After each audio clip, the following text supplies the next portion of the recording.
What's up everyone, this is CyberKnight 8610, and today we have our Yugioh Arc-V Episode 10 discussion video for you guys. Yeah, I know I'm a little bit late on the discussion video. Things have been crazy over here, and we'll try to be quicker on them in the future, probably like... Well, we got this episode, I think, actually on Monday, where it was subbed and everything. So we'll try to have these discussions either Monday or Tuesdays from now on, instead of being Wednesday, and especially later at night. We'll try to be a little quicker on that.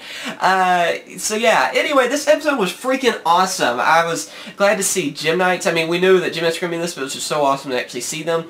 And then, of course, xx-sabers, because you see the whole duel where Yuzu's going against Gemknights, and then Nobora, I think is his name. Yeah, I think that's right. I'm trying to memorize everyone's name. The guy that looks like Elvis, sort of. It's like the Elvis hair and stuff. I'm still trying to get his name memorized. The others have been pretty easy to memorize for me, but for some reason his name, it just does... I just can't memorize it. But anyway, he's the one that ends up going against the x-saber person, which... I was thinking it might be Sora, but I'm kind of glad it's this other guy, too, because I like the archetype he uses, the heavy samurais or whatever. They actually seem really awesome. I mean, they've, what was it, a couple days ago, or maybe it's even been a week, I'm not really sure.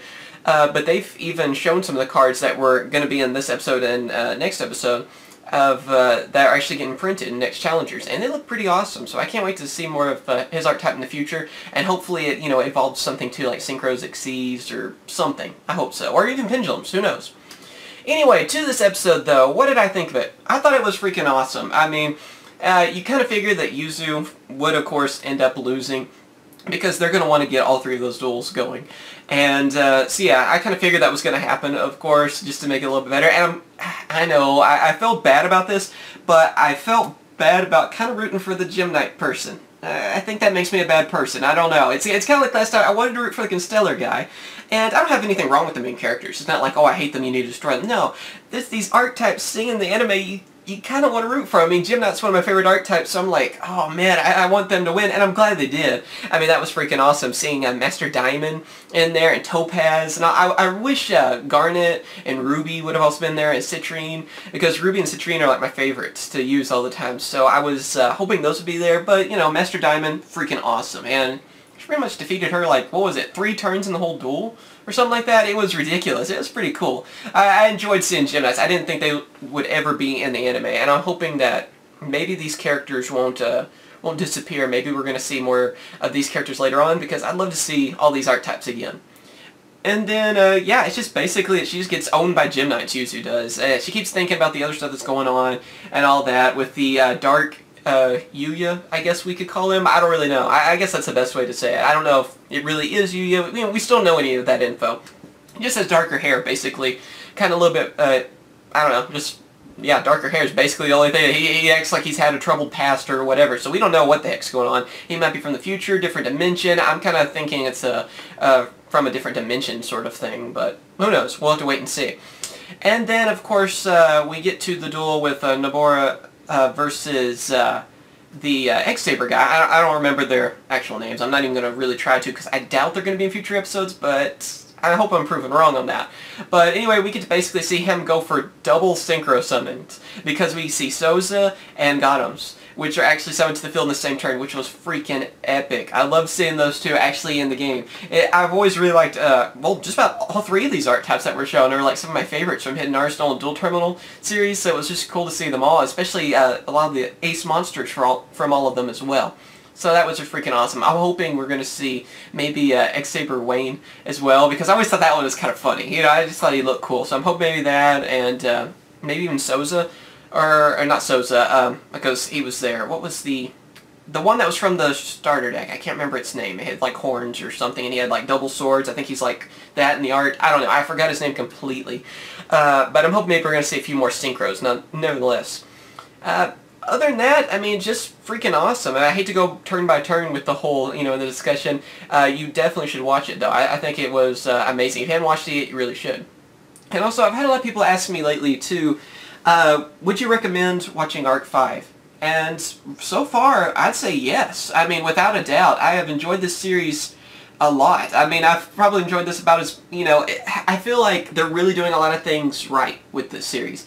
We're seeing a lot of archetypes and stuff that we love, and I feel like that's kind of catering a little bit to the older fans. And then, of course, I love how they always explain everything, too, which is good for the newer fans. And it's just so funny whenever you see them freaking out over a synchro summon, or especially a fusion summon, it's just like you can fuse from your hand. It's like, yeah, we've known about this forever, but you know, I know they have to do that for newer fans.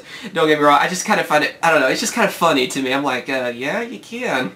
So, all in all, I think it's an amazing series so far. I'm really enjoying it. I don't think they're being too silly with it, because I was kind of afraid, especially with the kind of circus sort of theme to it. I mean, there's been a little bit of that, like a carnival or circus or something. I don't know really how to explain it. Especially with the first episode, him dressing up like a clown, Yugioh dressing up like a clown. So far, though, I'm actually really enjoying it. I think it's going to get a little bit more serious a little sooner than some of the past Yugioh series, and I can't wait to see what else this series has to offer. I'm hoping that we're going to see more archetypes that we love. I'm hoping to see Light Swarms, Dragoonities, Gishkis would be freaking awesome. Especially if we're going with Hidden archetypes, you gotta have Dragoonities and Gishkis. I mean, come on. And Gustos. I don't want to forget Gustos. Those are another one of my favorites. I mean, the list can go on and on of so many archetypes I want to see. I mean, Evil Swarms. I would think that, I was kind of hoping that would be, you know, one of them would end up using the Evil Swarm since we got a Constellar. So maybe we'll see Evil Swarms in them soon. I know a lot of people were wanting that to happen. All in all, it was an awesome episode, though. I mean, that's pretty much it. I mean, it was cool to see Gemknights. It's going to be cool to see more of xx-sabers. Like I said, I'm hoping we're going to see more of the synchros. And can we see what Nomura, like I said, hopefully I'm saying his name right. I haven't really memorized him so far on his name and everything. Everyone else's names are a little bit easier to remember. And I believe that's supposed to be his first name, too, what I'm saying. His last name, what they call him by, which I believe they do that in Japan. Yeah, I'm not really sure. That's definitely, I don't memorize that at all, so whatever. Hopefully I'll get used to his name soon, though, and have all the characters kind of memorized. I'm awful at memorizing names anyway. But yeah, awesome, and I can't wait to see what other, the Heavy Samurais, can't wait to see him actually use those, and more about that archetype, because it actually looks like an awesome archetype. It's going to be in next Challengers Step 2, which is after Duelist Alliance, and can't wait to see it. So yeah, tell me what you guys think of this episode. Did you get the chance to see it? If not, go check it out, and then come back here and tell us in the comments what you thought about it. And also, if you could choose any archetype right now, you know, in the whole game of Yu-Gi-Oh! To be in the show, which one would you choose? For me, I would actually like to see Dragoonities, of course. I mean, that's kind of no-brainer. But in a way, I would kind of like to see Masked Heroes somehow. I don't know how they would do that. Maybe somehow Jaden could somehow duel against Yuya, maybe in the future, something like that. Because I would love to see somehow the older characters at least kind of mentioned. But it'd be cool to see Masked Heroes and stuff too. Since they have a structure set coming out soon, especially for Japan, I can't wait to see if there's some way they could incorporate those. I just think that'd be awesome.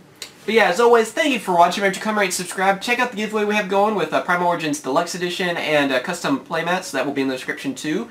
And yeah, I will catch you guys later. See ya.